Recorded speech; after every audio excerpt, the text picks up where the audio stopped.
Salut tout le monde, j'espère que vous allez bien, bienvenue dans cette nouvelle vidéo. Aujourd'hui vidéo consacrée bien sûr au débrief de l'épreuve de Helne et petit débrief de l'épreuve de Bosca. Et on va attaquer ensuite la preview de l'épreuve de Saint-Igny-de-Verre comptant pour le challenge SEAC. Le débrief tout d'abord de l'épreuve de Helne, on le rappelle, 5e épreuve du championnat et de la Coupe de France qui se déroulait dans le sud, du côté de Perpignan, sur le circuit Saint-Martin à Helne. On retrouvait bien sûr cette fameuse piste avec une terre qui noircit, même si on peut saluer l'équipe de Helne qui a réussi à gérer samedi la piste de la meilleure des manières, ce qui fait qu'on a eu une piste vraiment qui nous permettait d'avoir du spectacle. Et puis on a vu bien sûr que la piste s'est légèrement creusée, mais en tout cas, on peut féliciter toute l'équipe de Helne qui a réussi, vous le voyez ici à l'écran, à maintenir cette superbe piste dans un bon état, ce qui a permis au spectacle d'être présent jusque dans les grandes phases finales. La météo de ce week-end, il a fait très très chaud dans le sud de la France. On a été sauvé un petit peu par le vent qui permettait de nous refroidir un petit peu, même si le vent lui aussi a malheureusement gêné un petit peu les arroseurs qui ont dû gérer un petit peu avec le vent. On sait que là-bas du côté de Helne, on a un arrosage qui est très très fin. Et le si peu d'eau qu'on mettait sur la piste, avec le vent, ça partait. Donc c'était vraiment compliqué à gérer. Je pense qu'on peut les féliciter, tous ces arroseurs qui ont fait un gros travail.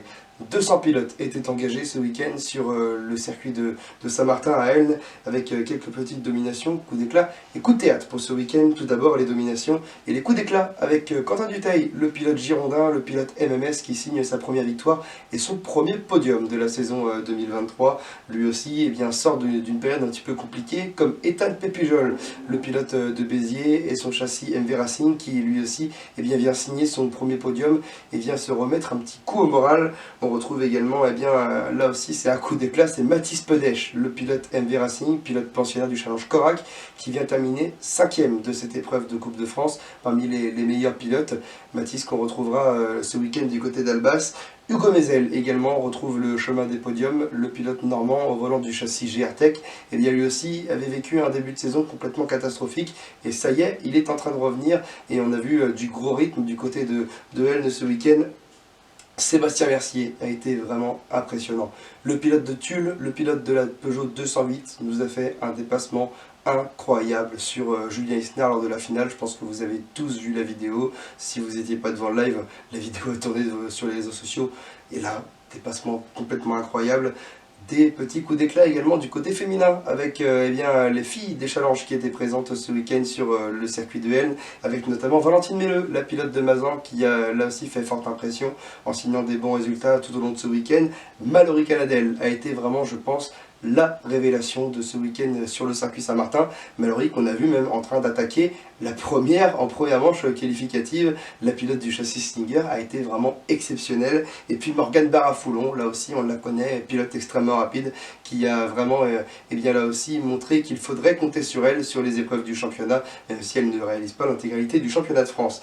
Des petits coups de théâtre maintenant, 2 petits coups de théâtre principaux dans la catégorie Super Sprint, avec encore une fois Loïc Molny, le vainqueur du championnat de France la saison dernière, qui a vécu un week-end compliqué sur le circuit de Helne, une casse de cardan en deuxième manche qualificative, et après ça a été compliqué pour remonter, on était toujours dans les petits mauvais coups.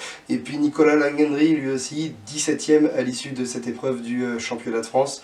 Lui aussi on perd des gros points, on n'accède pas à la finale malheureusement, et c'est pas ce qu'on voudrait pour le petit pilote du châssis Skolkar. Quelle finale de la division Super Sprint ensuite. Là aussi je souhaitais dire un petit mot là-dessus. On avait 5 pilotes qui étaient les 5 premiers du classement général sur la première ligne, sur les 2 premières lignes. Incroyable, incroyable finale, ça a été vraiment un pur plaisir à commenter. Je remercie bien sûr toute l'équipe de Helne, Antonella Carrère, Jean Joannola, qui m'ont permis encore une fois, qui m'ont lancé sur les épreuves du championnat de France. C'est eux, il y a maintenant 4 ans, qui m'avaient lancé sur la piste du Challenge Corac, donc un grand merci à vous.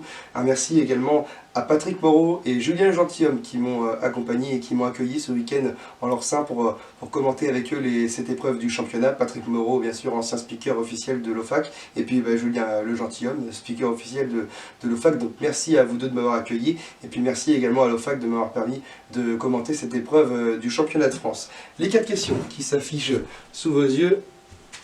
Cette première question, la Maxi Sprint, le tournant de la saison. Là aussi, on a vu que notamment Quentin Dutheil et Ethan Pépujol étaient des garçons qui, depuis le début de la saison, étaient victimes de malchance Et pourquoi pas être le tournant de saison à cette mi-saison sur le circuit de N. Ensuite, le deuxième point, la division Sprint Girl, les pilotes des challenges s'imposent aux belles positions.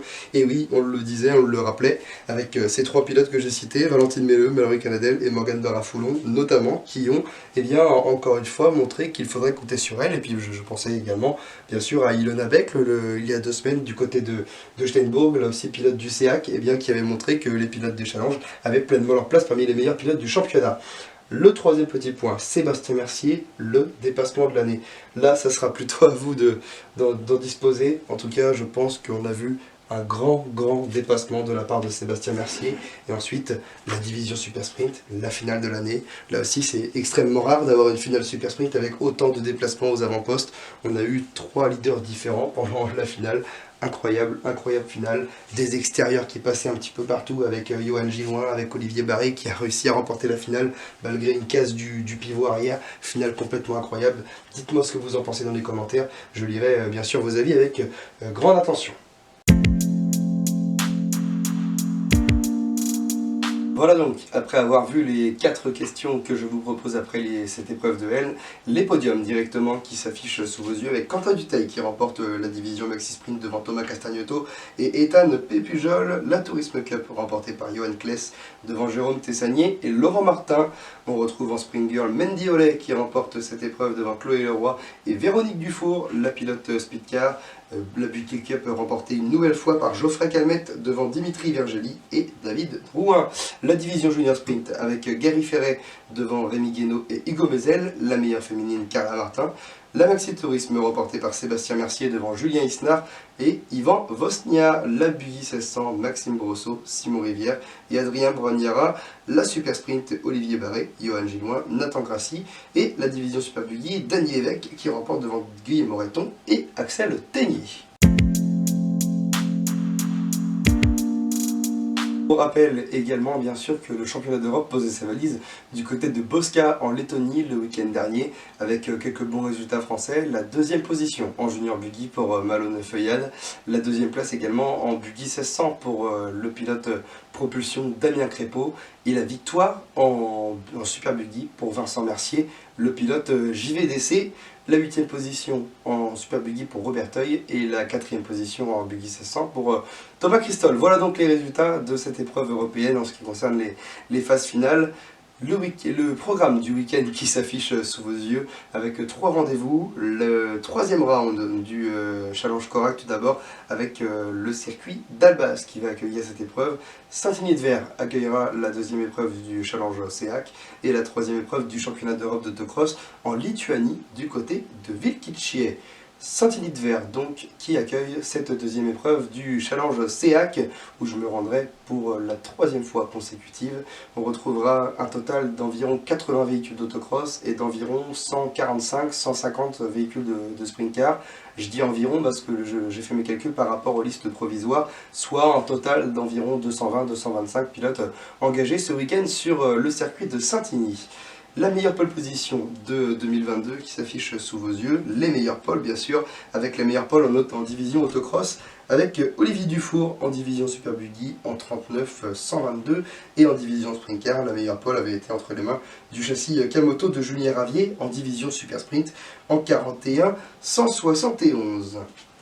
La présentation de cette épreuve de Saint-Igny-de-Vert, bien sûr, avec le circuit qui va s'afficher sous vos yeux, quelques petites images du circuit de Saint-Igny, et puis la division Maxi Sprint qui va accueillir bien notamment Lohan Cusin, pilote qui nous vient tout droit de la division Junior Sprint, qui va faire ses grands débuts dans la division Maxi Sprint. On retrouvera le pilote local, bien sûr, Laurent Motantem, qui sera bien présent sur le châssis Kamoto au numéro 56, et puis bien sûr on retrouvera des pilotes féminines, 2 pilotes féminines, Maëva Jondet qui sera là sur le châssis Agosport et Amandine Bonivar-Roche sur le châssis Kamoto. La division Tourisme Cup, une dizaine de véhicules qui seront présents ce week-end avec notamment Alain Valentin sur la Twingo. Ça a été vraiment une belle révélation du côté de Mazan. On attendra également les belles performances de ce pilote sur le circuit de Saint-Igny. On retrouvera Ludovic Messilier bien sûr qui sera bien là, le pilote de la Saxo, et puis Pierre-Louis Vernet sera bien présent également et sera l'un des pilotes de la partie dans cette division Tourisme Cup. La division Sprint Girl, on retrouvera Juliette Chomey, la pilote d'Issoire Sport Auto sur le châssis MMS qui avait fait l'impasse sur l'épreuve de Mazan. Elle sera bien présente ce week-end sur le circuit de Saint-Igny-de-Vert. On retrouvera Laura Konieczny, pilote pensionnaire du Challenge Hornet qui rend visite ce week-end sur le circuit de Saint-Igny, aux petites copines du Challenge SEAC. Et puis on retrouvera Mélissa Buffin. On parlait de jeunes pilotes, en voilà une très très jeune qui nous arrive tout droit de la division Junior Sprint. Mélissa sera bien présente pour continuer l'apprentissage avec son châssis Kamoto dans cette division Sprint Girl. La division Buggy Cup avec Eric Kerel qui sera bien là, le pilote du châssis Propulsion, qui a fait très forte impression du côté de Mazan. On retrouvera Damien Becht, l'un des pilotes organisateurs de l'épreuve de Marc Collin, qui sera bien là sur cette épreuve en Buggy Cup. On retrouvera également Anthony Forest qui va continuer lui l'apprentissage de son tout nouveau châssis Propulsion S2 Junior. Anthony habitué au châssis CPS. La division Junior Sprint avec Valentin Grel qui sera là et qui sera de la partie pour la première fois de la saison. Le pilote du châssis K3. On retrouvera également Enzo Monet, le pilote officiel Planète Motorsport, qui sera à domicile ce week-end, pilote pensionnaire de la division Junior Sprint dans le cadre de la Coupe de France, vice-champion du Challenge SEAC, et il sera bien là parmi les meilleurs pilotes du SEAC cette saison. Et puis Noam Jo, le fils de Ludo Jo, président organisateur de l'épreuve de Saint-Georges de Montaigu, sera de la partie dans cette division Junior Sprint et s'essaiera au châssis Kamikaze 2. La division Tourisme avec 4 pilotes qui seront présents ce week-end. Eric Ducroux sur l'ADS3, on retrouvera Jean-Michel Dury sur la Ford Fiesta, Bastien Laplanche sur la Subaru et Eric Descou bien sûr sur la Nissan 350Z.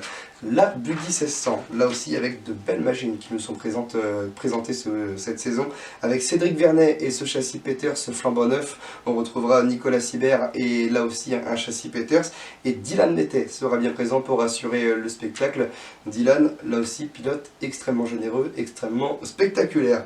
La division Super Sprint ensuite avec Benjamin Lotaz, le pilote là aussi qu'on connaît extrêmement rapide. Il sera bien sûr à surveiller ce week-end puisqu'on retrouvera Johan Janin également, le pilote MMS, avec cette motorisation Yamaha MT-09 pour lui qui était habitué à faire chanter le moteur Suzuki 600 GSX-R. On retrouvera Fabien Hérault après la malchance du côté de Mazan. Pourquoi pas essayer de réitérer la performance de la saison dernière en remportant cette épreuve de Saint-Igny-de-Vert.